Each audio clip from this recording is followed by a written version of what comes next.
If you go back and check some of these photos, some of these 1905 are classroom and teachers, as well as 1909. It dates way back to that particular point. You can see up here the original buildings and structures there.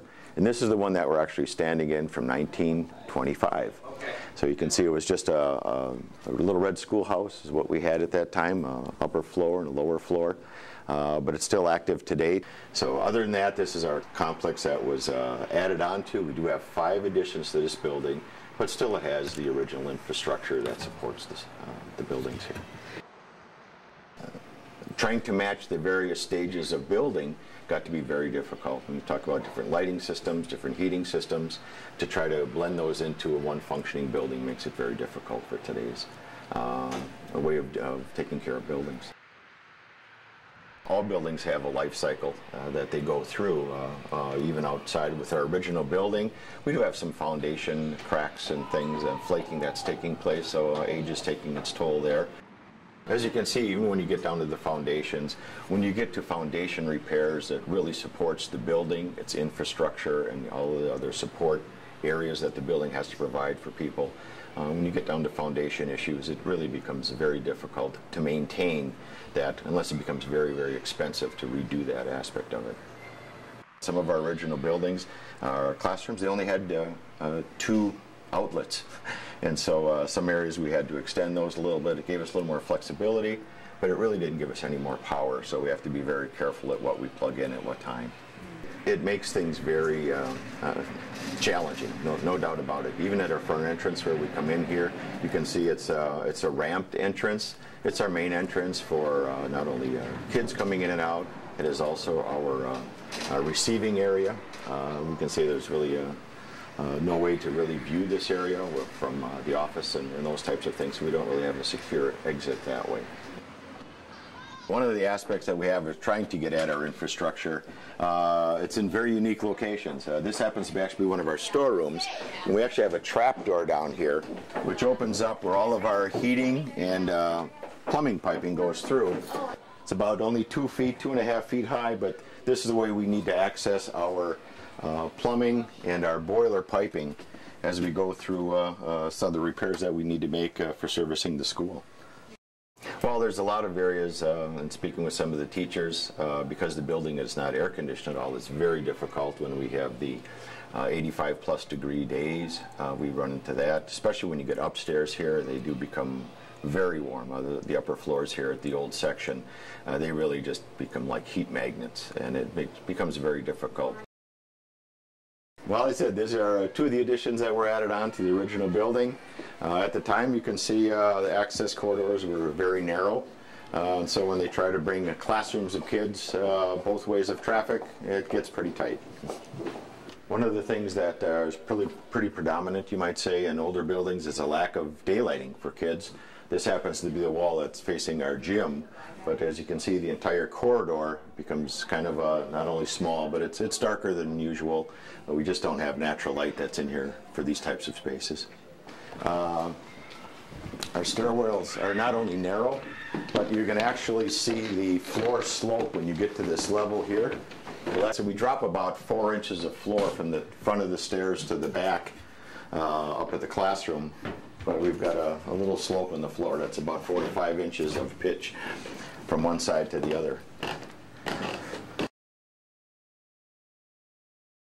This is one of our original classrooms that we have here.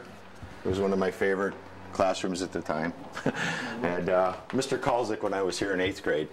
But what we had going here, you can see as far as the teachers' availability and storage, this is all we have for coat hooks for the kids. And it's very difficult really to keep supplies here,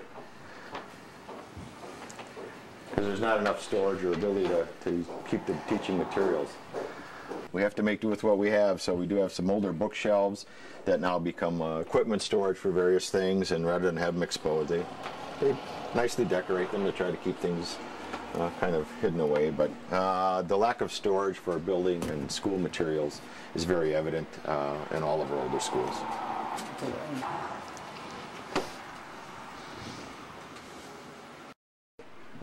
This is actually one of our univents that's pretty typical in the classrooms that we have here.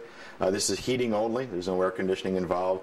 This one was put in with our boiler systems here that were updated in the early 50s. And so these components are 60 years plus right now. Sometimes it's very hard to get some parts for them. We have to fabricate sometimes the various materials. But their efficiencies really aren't there as modern components would be. And air distribution and fresh air intake is not really what it should be or up to present codes that they offer today. The boilers that we have downstairs are from the 50s yet. They're still running. We can barely keep them operating at certain points. Parts become very, very difficult to find. And repairs become more difficult. And the efficiencies just aren't there as they are with the modern day boilers that are available today. So take us down to back to our first floor and then down to our boiler area.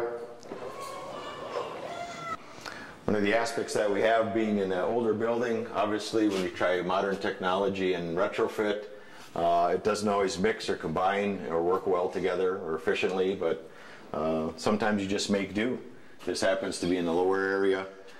One time it was a locker room and shower area, but we try to use the areas right now for some office space, from additional teacher support, FIAD areas, and again, additional storage, which is lacking always in our older buildings.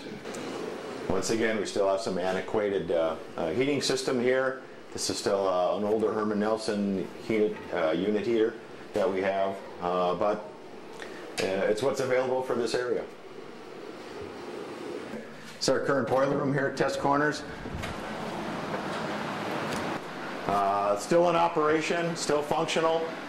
Again, our hot water systems and that, but we still deal a lot with the aged pipe and infrastructure, and still have the original distribution system for this particular building. And you come over to the right side or back side of the boiler room here. You can see all the various pipe arrangements we have. Those are the same pipes that go into that dirt crawl space that we looked at earlier when we lifted that trap door at the entrance to the building. But that's the way our piping is distributed throughout the school. This actually happens to be our gym space, and this is the available storage for all of our large gym equipment that we have here. We have no other space for this, so a lot of materials are kept out here in the gym area due to lack of storage. We have a little rotten or curtain that can run across here to kind of block it off, but our lack of storage indicates a lot of our building materials have to stay in the gym area.